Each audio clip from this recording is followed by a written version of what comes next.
So here we are, a little bit different today, but we're going to take a look at maybe a story associated with safety. We're actually at kind of my home airport, Franconia, New Hampshire, and behind me you can see the Franconia Ridge. And myself and another individual are going to take a hike today up there. Up near the summit of Mount Kinsman, there's actually a small pond called Kinsman Pond, and legend has it that there's a wing from a Schweitzer 233 or maybe a 222, something similar to this up there. And there's actually not an NTSB accident report listed about it, even though it, in theory, took place after the NTSB existed. Is a quick little synopsis of it is the person was ridge soaring, got on the back side of the ridge near Kinsman Pond, and ended up having to land out in the trees immediately right behind the peak of North Kinsman Peak, and was okay and hiked down. And they salvaged most of the aircraft, but it was so tough after getting the first wing and fuselage that they gave up and left the second wing up there. And in theory, that wing is still up there. And we're going to go up and see if we can find it today and maybe find out a little bit more about this and about the safety implications of ridge soaring. It's right up there. That largest peak that you see is North Kinsman Peak, and it's right on the other side story than I do. So you've been up here before, Jim? You've hiked up to the wing? Yeah, I was up to the site because I thought I saw the wing from the air, and according to a friend of mine, the wing had been dropped in Kinsman Pond. And so I was always flying around looking down at Kinsman Pond, hoping I could spot the wing, figuring there probably was plant life and silt on top of it. But then I spotted it in the southeast corner of Kinsman Pond. So the way it got there, to my knowledge, and this is almost legend at this point, it's less than hearsay, is that a couple of people were flying a Schweitzer 233. It landed up on the ridge. I don't know if it was a flight instructor or a ride. I'm not positive, but I believe there was two people in it. Nobody was injured, and they got a helicopter. They brought a helicopter to get the aircraft out of the trees, and they helicoptered the fuselage off the mountain back to the airport, and then they tried to pick up the two wings together, and because of the prop wash of the helicopter, they kind of flew up into the air like maple seeds might fly, and so they dropped the wings, and the story was that they dropped them in the water, but obviously that's not true because it's not in the water. And then I later found out that a couple of guys that worked for the AMC thought that there might be some salvage value in the aluminum, so they hiked up to the site. They grabbed one of the wings, they hiked it all the way down, and I think they found out that there wasn't that much value in the aluminum because they never went back up for the second one. So it's still up there in the trees. And at one point I walked up there because I had seen it from the air, and I wanted to make sure it was actually the wing that I was looking at, and it was. So yeah, it's still up there in the trees, and the price of aluminum has gone up, so Steve and I are going to see what we can do. Yeah, no, that's okay. We'll assess the situation first. Hey, I don't know, and I don't know if you know an answer to this. Do you know a timeline at all about when this may have happened? Because we've talked, I haven't found an NTSB report on a 233 up in that area. And no, I don't. I mean, I'm even thinking it might be pre-Ritz.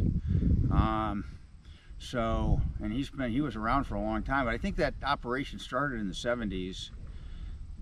So it probably was in the late 70s. Okay, that's about 80s. what I had heard and or assumed Yeah. myself, as it probably was mid to late 70s. Yeah, I'm not even sure if Rich was around when it happened. He probably was.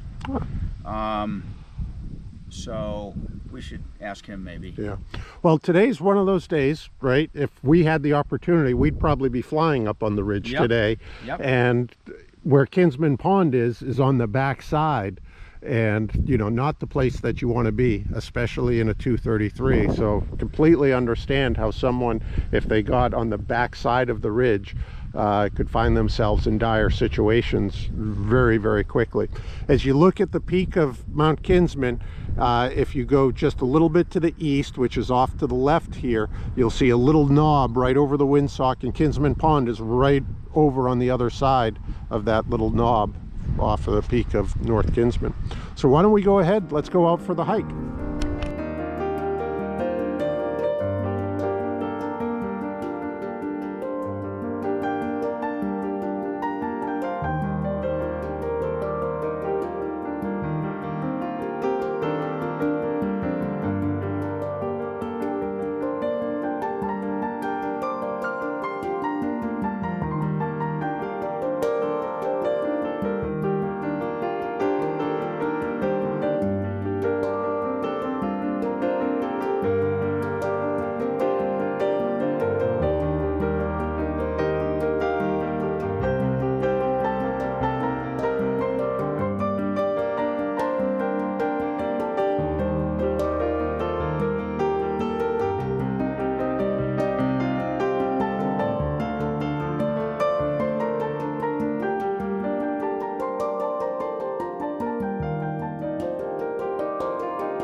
So taking a short little break for some water at the junction of the Kinsman Trail and the Bald Peak or Bald Knob trail junction, which is just a little bit less than a quarter mile away. This is just a little bit up on the Kinsman Ridge, but this is actually one of the house thermals that we end up flying on quite often. If you get low on the ridge, you can end up using Bald Knob usually as a place to thermal back up, or at least thermal enough to make your glide back to the airport more comfortable. Also interesting, this is the first place that I had ever seen a drone when I was flying. I was flying up on Kinsman Ridge a few years ago, and there were a group of picnickers out on Bald Knob and flying a UAV drone. Probably, it's hard to tell, but probably out of line of sight, because they were a good mile or more away from Bald Knob is where I first saw the drone. I kept an eye on it as I was in the area and saw them fly it back to themselves, so I do know where it came from. But that's one of the things that is interesting is, you know, drones are where you find them. Even out here in northern New Hampshire in the middle of the woods, you may end up finding somebody flying with a drone to get that perfect shot. So this is always an interesting thing, what you see all the time gliding here. Yes. You know, is right now Yes. the wind is out of the west or northwest, which is just over the ridge. But if you look down here at the pond, it's actually, you know, The wind 15 shadow is here. Yes, exactly. Because that's rotor. Yes. Yep. Exactly. You definitely, I mean, looking down on it all of the time, and it's interesting. You've probably done this before too, but like on calm days or something, or where it's mostly just thermals, I'll occasionally, for fun, having enough altitude and energy, cut on the backside here. Sure. But on a ridge day like this, Yeah. no, I'm not even thinking about it. Yeah. Yeah. You know? Exactly. Not only that, but like if I do cut across with speed on a ridge day, I slow down a little bit. Oh yeah. I get down to below maneuvering speed. Yeah. Yeah, because I've done the same thing. I did it once and got my teeth rattled. Yeah. And said, yeah, I'm not doing that again. Yeah. Yeah, because really the best lookout on the top of Kinsman is looking out to the east on the top of that rock face you see right up there. Yeah. Yeah. But there have been warm summer days in July and August where I've wish I could have jumped in this pond. Yeah.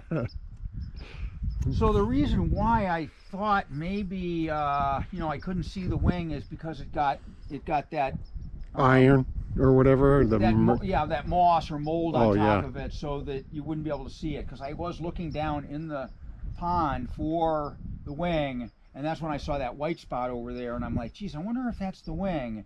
And then I hiked up here to validate. Yeah, that is the wing. Yeah, because the first few times I looked for it too, I was looking in the pond. The first person that told me about it had said it was in the pond, and then it was probably you or someone else that had been up here that said, no, it's near it, but it's actually off in the woods a little bit. Yeah, Rich had told me it was in the pond, and so I had told other people, oh, you know, Rich said it was in the pond, so you might have heard that from me originally until I did climb up. Yeah. But it's very interesting you picked up on that rotor thing, because I show that to students a lot. I'm like, no, the wind's from this direction. There should be a wind shadow over here, and you should see ripples here. But because it's rotoring around, you see a wind shadow here. The wind is actually from this direction because of rotor, which is really cool. It's really cool to demonstrate that, especially to the students, so that they know what lurks behind.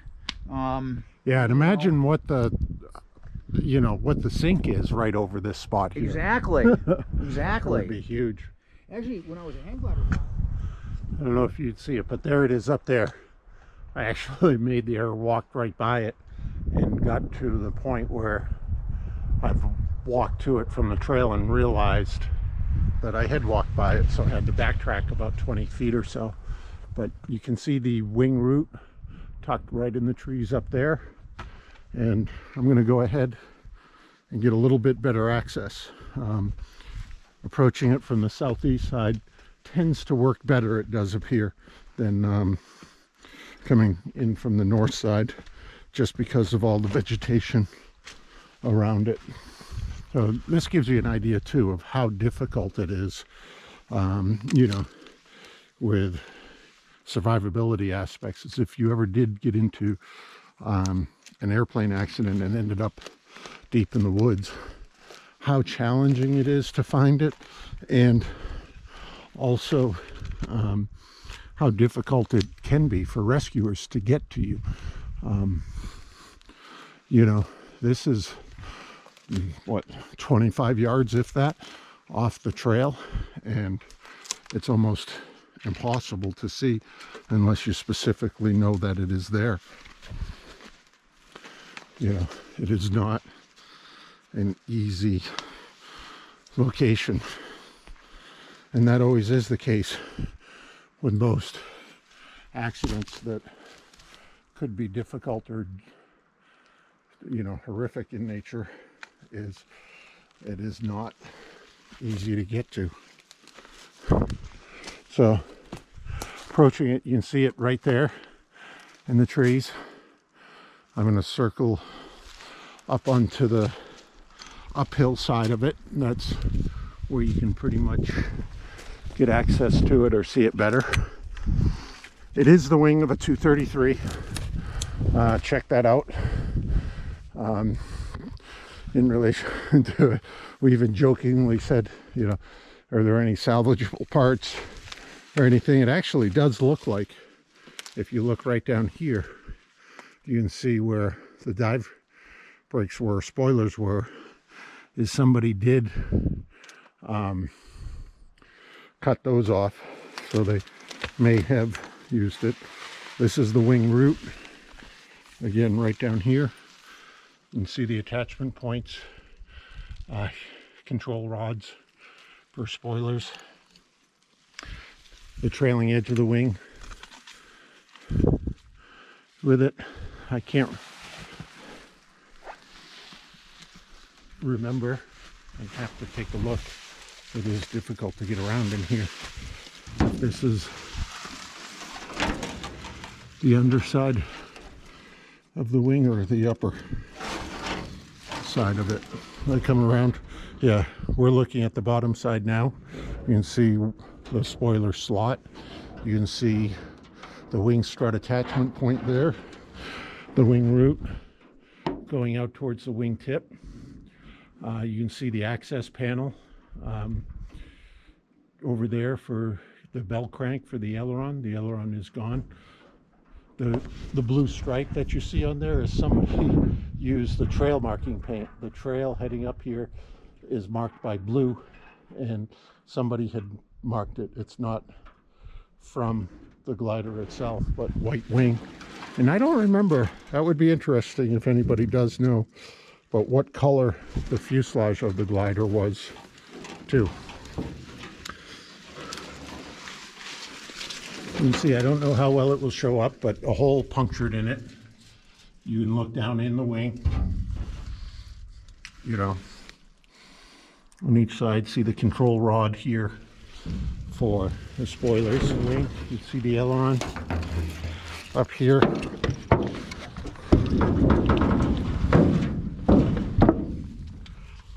Looking back at it, give you a better view of what the wing looks like down here.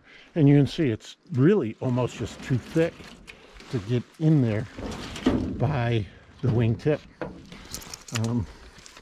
I have done it before, but it truly is pushing through a lot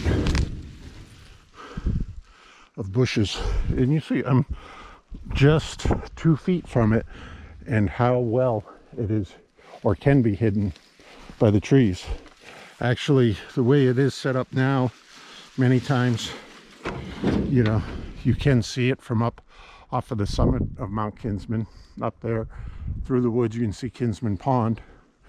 And as I probably have mentioned, how the story goes on this is that they landed in Kinsman Pond.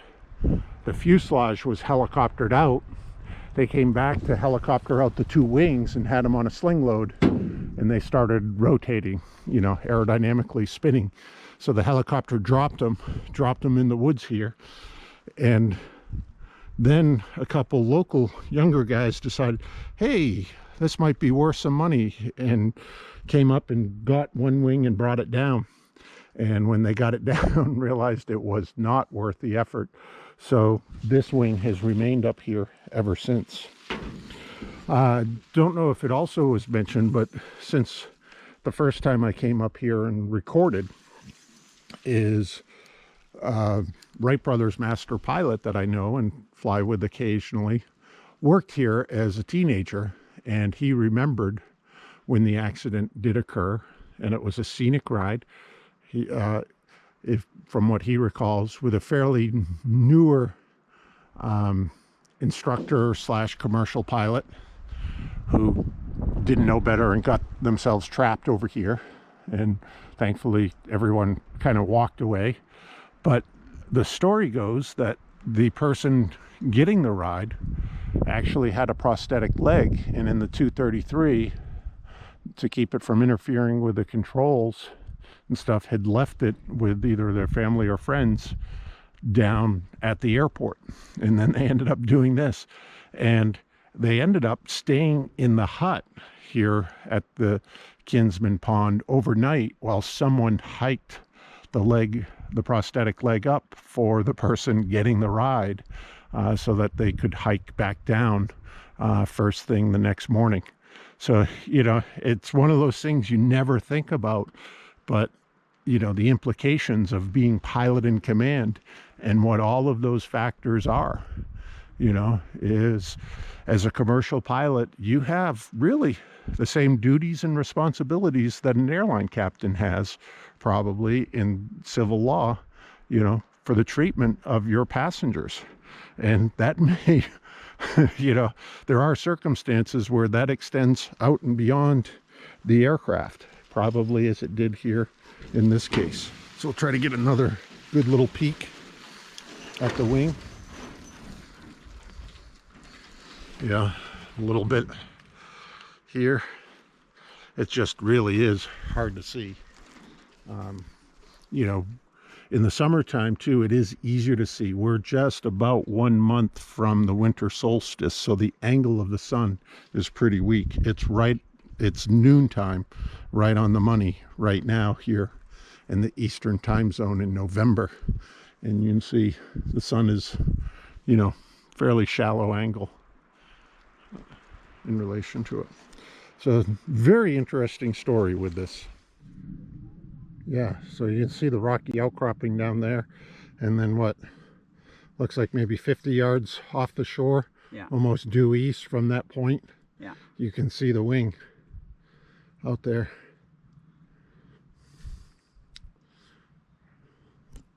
Yeah.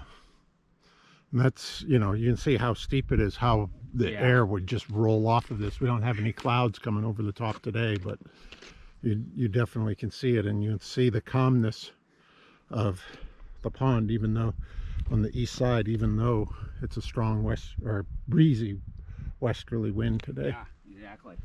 And then South Kinsman over there in the bowl, Lonesome Pond. But yeah, that definitely is it. And that, you know, that's right in the area where I thought I had seen it flying over before now. You know, it makes you realize, I think, to be able to see it over the summit, you would have to be up fairly high. Yeah. But now knowing what to look for. Right. So there you have it, the glider accident that was never reported. In all reality, this probably was more so a glider incident, basically an off-airport landing in a pond, most likely, than an actual incident, which means it doesn't need to be reported to the NTSB or to the FAA, even being a commercial operation. Commercial operations in gliders take place under Part 91 of the Federal Aviation Regulations, back then as they do now. And also you may be thinking about, well, don't sightseeing rides or whatever require a letter of authorization? If you take a look closely at FAR 91-137, that's required for airplanes and helicopters. There is legal interpretations that basically gliders fall into that category of Part 91 and the 119.1, if I recall, exceptions on it. So if you enjoyed this, please give it a thumbs up down below. If you really, really enjoyed it, share it with somebody and subscribe to our channel. And I would encourage you, you know, stick around. We'll have a little bit of postscript safety tips and also maybe a couple bloopers. Yeah, there were a couple on this. So thank you for joining us. And if you know more about the accident, put it in the comments down below. There's still a lot we don't know about this. And also give us a comment if you like this idea of taking a look at an accident site and what may have happened with it. Thank you. So we're back. You know, that's where we were up there today, up at Kinsman Pond, basically right up over the windsock, as you can see from the airport here. But postscript wise, just a couple things that may be of interest to you. I will try to put a few things together if you're curious, if you happen to live in the area and want to take the hike yourself. Give you some information here so that you can find it. Second thing is, one of the good things about doing something like this, at least for myself and others that participate with me, is the exercise part to it. Is, you know, we always talk about I'm safe and that sort of thing, but an important part of being a pilot and being prepared as a pilot to be able to deal with the unusual circumstances of altitude, atmosphere, duration, whatever it may end up being, is being in good health. And part of being in good health is exercise.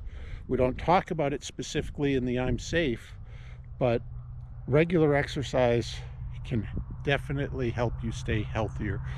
And it's just like being a proficient pilot. The more you do, the more you practice within your own limits, the better off you'll be in the long run. So that's one of the things that I do want to specifically point out about today also. So we mentioned earlier too about that this probably was an incident versus an actual accident. I did end up doing some research on the records with the NTSB and the FAA and the State Aeronautics Board, and none of us had any records that we could easily find. It doesn't mean that no records exist, but this was done in the time of COVID-19, so we didn't have access to get into the library in the state capitol or anything like that. So we don't know. Maybe there is a report on this out there. We just truly don't know. And that is one of the things. It has happened over many years where bumps, bruises on airplanes do happen, and people may never know about them because they're an incident versus an accident. So thank you. I hope you enjoyed this. Again, give it a thumbs up if you did enjoy it. If you really, really liked it, subscribe to the Boston Fast Team YouTube channel and tell a friend. And if you have any further insight on this, please put it in the comments down below. Thank you. So for those individuals that may want to come up and take a look at this for themselves, wondering how do you get there, how do you find it, probably your first clue is going to be this odd shaped stump or tree that got bent over along the trail. You're starting to get very close to it then. Then if you keep on coming down a little bit further, really when you're basically abeam it, it's right up there in the woods. But when you're basically abeam it, you come up to this one rock that has the blue trail marker on it. And that's when you're basically right abeam it. Another good indication that you're right in the correct area is along the trail, and I think this is the Cascade Brook Trail, is you have this funny little shape of a rock along the trail. Looking at it coming from the other side, not as odd looking, but it is there. And then there's multiple spots that the trail comes out on, but it's right here abeam where this jetty sticks out into the pond.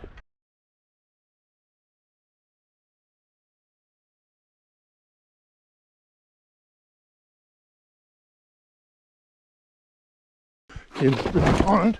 Well, you can see it is muddy and slippery. But yeah, I am. Oh, just fell in a hole. Careful of that.